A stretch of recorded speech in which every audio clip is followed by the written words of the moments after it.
ಸಮಾಜ ವಿಜ್ಞಾನ ಅಧ್ಯಾಯ 13 ಭಾರತದ ಅರಣ್ಯಗಳು. ಬಿಟ್ಟ ಸ್ಥಳಗಳನ್ನು ಸೂಕ್ತವಾದ ಪದಗಳಿಂದ ಪಟ್ಟಿ ಮಾಡಿ. 1. ಅಸ್ಸಾಂ ಮೇಘಾಲಯಗಳಲ್ಲಿ ಕಂಡುಬರುವ ಅರಣ್ಯದ ಪ್ರಕಾರವು ಡ್ಯಾಶ್ ಆಗಿದೆ. ಉತ್ತರ ನಿತ್ಯ ಹರಿದ್ವರ್ಣದ ಅರಣ್ಯಗಳು. 2. ಹಿಮಾಲಯದಲ್ಲಿ ಡ್ಯಾಶ್ ಅರಣ್ಯಗಳು ಕಂಡುಬರುತ್ತವೆ. ಉತ್ತರ ಆಲ್ಪೈನ್. ಪ್ರಶ್ನೆ 3. ಗಂಗಾ ನದಿಯ ಮುಖಜ ಭೂಮಿಯ ಪ್ರದೇಶವನ್ನು ಡ್ಯಾಶ್ ಎಂದು ಕರೆಯುವರು. ಉತ್ತರ ಸುಂದರ್ಬನ್. 4. ಬನ್ನೇರುಘಟ್ಟ ರಾಷ್ಟ್ರೀಯ ಉದ್ಯಾನವನವು ಡ್ಯಾಶ್ ರಾಜ್ಯದಲ್ಲಿದೆ. ಉತ್ತರ ಕರ್ನಾಟಕ. 5. ಸುಂದರ್ಬನ್ ಎಂದು ಕರೆಯಲು ಡ್ಯಾಶ್ ಬೆಳೆಯಲು ಕಾರಣವಾಗಿದೆ. ಉತ್ತರ ಸುಂದರಿ ಮರಗಳು. ಈ ಕೆಳಗಿನ ಪ್ರಶ್ನೆಗಳಿಗೆ ಗುಂಪುಗಳಲ್ಲಿ ಚರ್ಚಿಸಿ ಉತ್ತರಗಳನ್ನು ಬರೆಯಿರಿ. ಪ್ರಶ್ನೆ 1. ಭಾರತವು ಹೊಂದಿರುವ ಅರಣ್ಯ ಪ್ರದೇಶಗಳೆಷ್ಟು? ಉತ್ತರ ಭಾರತವು ಹೊಂದಿರುವ ಅರಣ್ಯ ಪ್ರದೇಶಗಳು 6. ಅವುಗಳೆಂದರೆ ನಿತ್ಯ ಹರಿದ್ವರ್ಣದ ಅರಣ್ಯಗಳು, ಎಲೆಯುದುರಿಸುವ ಮಾನ್ಸೂನ್ ಅರಣ್ಯಗಳು, ಉಷ್ಣವಲಯದ ಹುಲ್ಲುಗಾವಲು ಅರಣ್ಯಗಳು, ಮ್ಯಾಂಗ್ರೋವ್ ಅರಣ್ಯಗಳು, ಮರುಭೂಮಿ ಅರಣ್ಯಗಳು, ಹಿಮಾಲಯದ ಆಲ್ಪೈನ್ ಅರಣ್ಯಗಳು. ಪ್ರಶ್ನೆ 2. ಕರ್ನಾಟಕದ 2 ರಾಷ್ಟ್ರೀಯ ಉದ್ಯಾನವನಗಳನ್ನು ಹೆಸರಿಸಿ. ಉತ್ತರ ಕರ್ನಾಟಕದ 2 ರಾಷ್ಟ್ರೀಯ ಉದ್ಯಾನವನಗಳು 1. ಬನ್ನೇರುಘಟ್ಟ ಉದ್ಯಾನವನ, 2. ನಾಗರಹೊಳೆ ಉದ್ಯಾನವನ. ಪ್ರಶ್ನೆ 3. ಸ್ವಾಭಾವಿಕ ಸಸ್ಯವರ್ಗ ಎಂದರೇನು? ಉತ್ತರ ಒಂದು ಪ್ರದೇಶದಲ್ಲಿ ಪ್ರಕೃತಿ ದತ್ತವಾಗಿ ಬೆಳೆದಿರುವ ಎಲ್ಲಾ ಬಗೆಯ ಸಸ್ಯ ಸಮೂಹವನ್ನು ಅರಣ್ಯಗಳು ಅಥವಾ ಸ್ವಾಭಾವಿಕ ಸಸ್ಯವರ್ಗವೆಂದು ಕರೆಯುವರು. ಪ್ರಶ್ನೆ 4. ದೇಶದಲ್ಲಿನ ಅರಣ್ಯ ಸಂರಕ್ಷಣೆಗೆ ಸಲಹೆಗಳು ಯಾವುವು?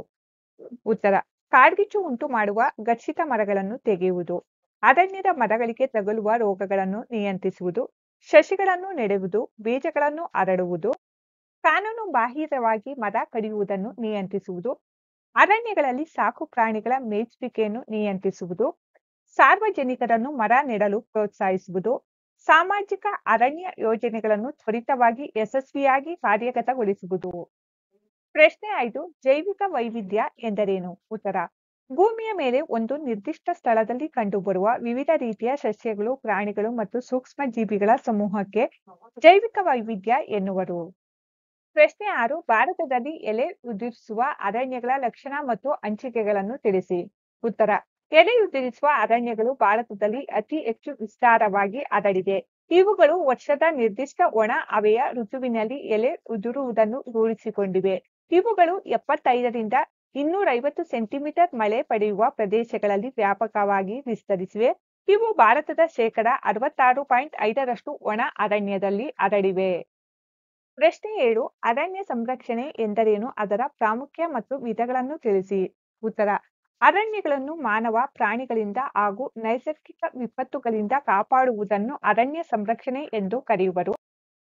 ಪ್ರಾಮುಖ್ಯ: ಯಾವುದೇ ಪ್ರದೇಶವು ಅನುಕೂಲಕರ ಪರಿಸರವನ್ನು ಹೊಂದಿರಲು ಶೇಕಡ 33% ಅರಣ್ಯ ಕ್ಷೇತ್ರವನ್ನು ಹೊಂದಿರಬೇಕೆಂದು ವಿಜ್ಞಾನಿಗಳು ಅಭಿಪ್ರಾಯಪಟ್ಟಿದ್ದಾರೆ.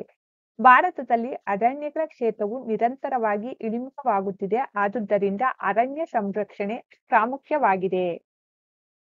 ಅರಣ್ಯ ಸಂರಕ್ಷಣೆಯ ವಿಧಗಳು: ಕಾಡ್ಗಿಚ್ಚು ಉಂಟು ಮಾಡುವ ಘರ್ಷಿತ ಮರಗಳನ್ನು ತೆಗೆಯುವುದು, ಅರಣ್ಯದ ಮರಗಳಿಗೆ ತಗುಲುವ ರೋಗಗಳನ್ನು ನಿಯಂತ್ರಿಸುವುದು, ಸಸಿಗಳನ್ನು ನೆಡುವುದು, ಬೀಜಗಳನ್ನು ಹರಡುವುದು, ಕಾನೂನು ಬಾಹಿರವಾಗಿ ಮರ ಕಡಿಯುವುದನ್ನು ನಿಯಂತ್ರಿಸುವುದು, ಅರಣ್ಯಗಳಲ್ಲಿ ಸಾಕು ಪ್ರಾಣಿಗಳ ಮೇಯಿಸುವಿಕೆಯನ್ನು ನಿಯಂತ್ರಿಸುವುದು, ಸಾರ್ವಜನಿಕರನ್ನು ಮರ ನೆಡಲು ಪ್ರೋತ್ಸಾಹಿಸುವುದು, ಸಾಮಾಜಿಕ ಅರಣ್ಯ ಯೋಜನೆಗಳನ್ನು ತ್ವರಿತವಾಗಿ ಯಶಸ್ವಿಯಾಗಿ ಕಾರ್ಯಗತಗೊಳಿಸುವುದು.